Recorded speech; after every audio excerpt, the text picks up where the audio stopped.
get a lot of questions about what is a good quality optic that won't break the bank for your AR-15. I mean, I get a lot of those questions.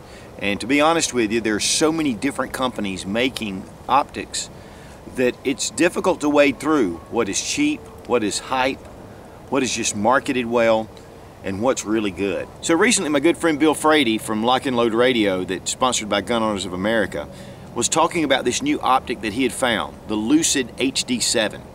And I had heard him talking about it, and I read a good review on it, and I said, Bill, let me check that out. And so Bill sent me one of his HD7s. I got in touch with the guys at Lucid, and they sent me one of the new 3rd generation Lucid HD7s. And I'll tell you what, guys, for the money, this is a fantastic red dot sight. Lucid Optics is a fairly new company coming out of 2009, but they hit the market really strong with this HD7, also the M7 red dot, which is a micro dot.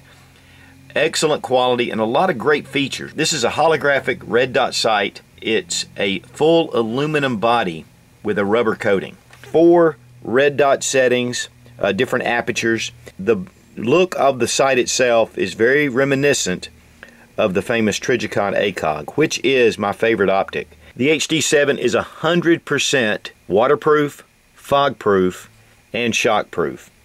Coated lens, has a really nice aperture dial here to change your apertures. Your on and off switch is right down here, and it's kind of underneath the body of the optic itself, so it's a little bit protected right here. It is a push button design. Just turn it on. When you're turning it off, you have to hold it down for 4 seconds. Now, one of the things that I'm notorious about with electronic sights is leaving them on. And, you know, having a whole storage full of batteries, being able to replace them, and just the whole headache of this not being ready with the battery being dead. One of the things that I really love about the Lucid is it has a 2-hour cutoff. So if this is left on for 2 hours, it'll automatically shut itself down. Right here is your intensity switches, up and down, to increase the brightness. And here you can see the dot, and then it has different configurations to suit whatever you like. Here we have the black rubbered version. There's also a field dark earth version that's really nice. Now, all the field testing so far has been done with the Gen 1 HD7. But we do have these two here for comparison to show you the differences. As far as internally, everything is pretty much the same. All the different capabilities that it has with the Gen 1 is with the Gen 3. But there are 3 major upgrades to the Gen 3. And the first is the tethered caps that are covering your windage and elevation. And here we see with the Gen 1, they're just open and they can be turned without any cover. And so that was one of the requests made by a lot of guys, just asking for covered adjustments, and then also with a tether. The battery was already tethered, and which really is important to keep that solid. Another upgrade was to allow for a kill flash, and with that the lens was recessed just a little bit on the Gen 3, which gives this a little more protection. And then last but not least, the different reticles.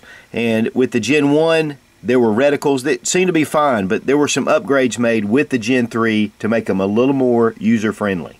With the Gen 3, you have a dot. Here you have just a straight line with marks underneath for holdover. Here we have an arrow also with marks. And then we have just a circle with the dot in the center. And of course, these can be changed as far as brightness settings. And so hopefully that gives you an idea. It's going to be a lot clearer in the lens itself. Of course, the way this camera is picking it up, but I'm surprised that it's gotten it this good. One of the things too about changing your reticle style is that it stays on 0. So no matter where you set it, it's going to retain that 0. Now here I have one of the original HD7s, and it has, of course, like I've said, different settings and different markings for your red dot. Okay, here we have the 4 reticles of the Gen 1, and you have just a regular dot, you have a cross, then you have a circle with hash marks, and then you have a circle with a dot. Of course, each of these have a dimming setting on them.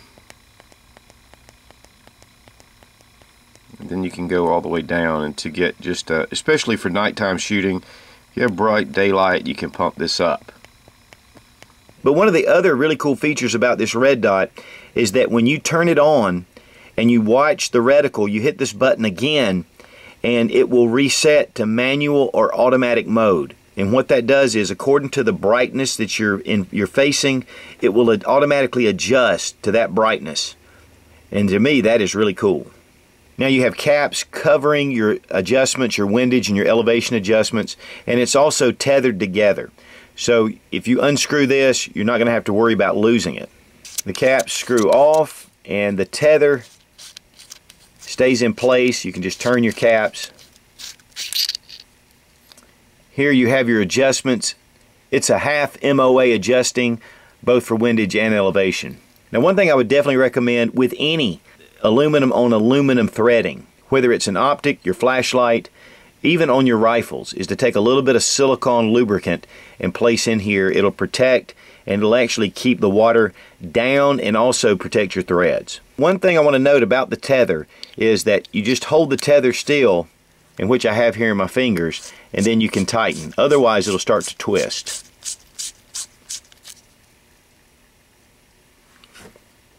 Right here is where your battery compartment is, and another thing that I really like about this sight is that it uses a AAA battery, which are easy to be found and very inexpensive to use. It does have a tethered cap as well, right to the mount itself. Here the battery compartment is good and solid. Here you can see that you're going to put the positive end of the battery in first. I love the smallness of the AAA. Of course, there are rubberized gaskets on each of these contacts to keep the water out. You know, you're in the elements outside, and it's really great to have, you know, an IPX8 system on your scope, on your optic. Had a good friend of mine the other day that was hunting, Skinny Medic. Many of you follow his channel, and he was deer hunting, and his optics fogged up, and he missed a 6-point deer because he just couldn't see it. So having that anti-fog capability is really important. One of the things too, they have some accessories with the light. You can get a kill flash to go in to keep reflection down. There's also a 2x magnifier and a 2 to 5x magnifier. The 2x magnifier runs about $49. The 2 to 5x runs about $250. And it actually mounts behind your red dot, like many that you've already seen. The eyepiece, of course, is rubberized. You can get your eye up to it. I typically like for my sight to be a little bit out forward, and with a red dot, that's not a problem. And one of the big advantages of shooting a red dot on your rifle is that it's really easy to keep both eyes open.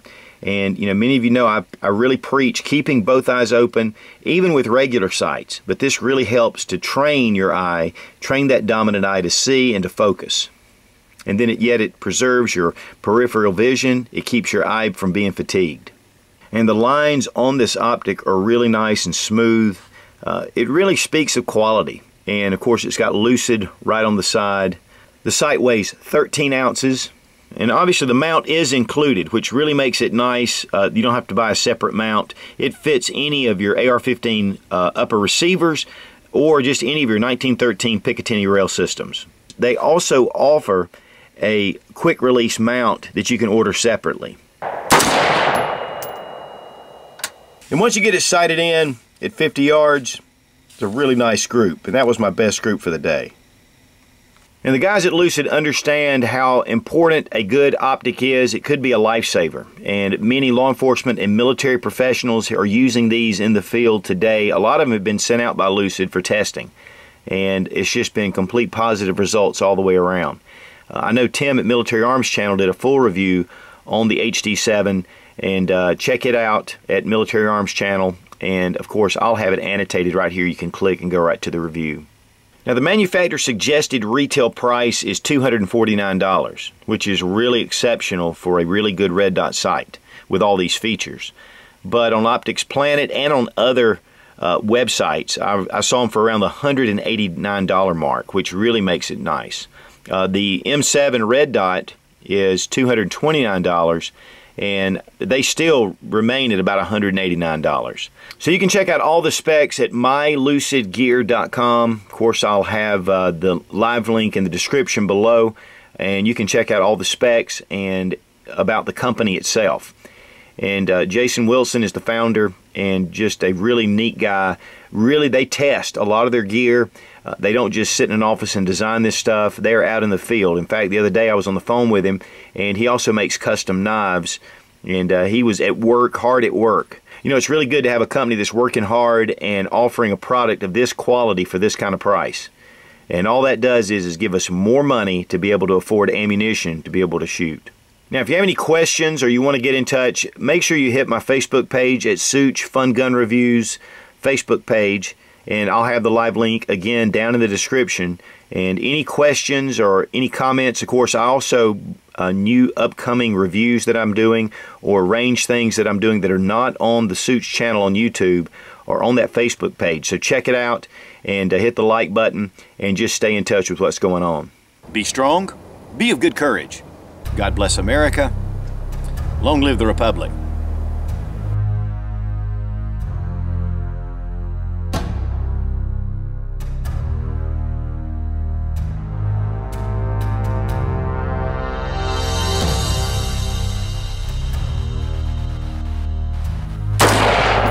Here I have one of the original, now here I have one of the original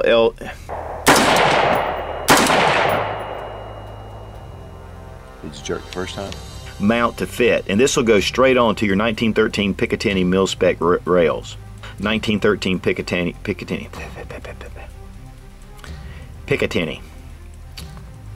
Right here is your on and off switch. Whoops.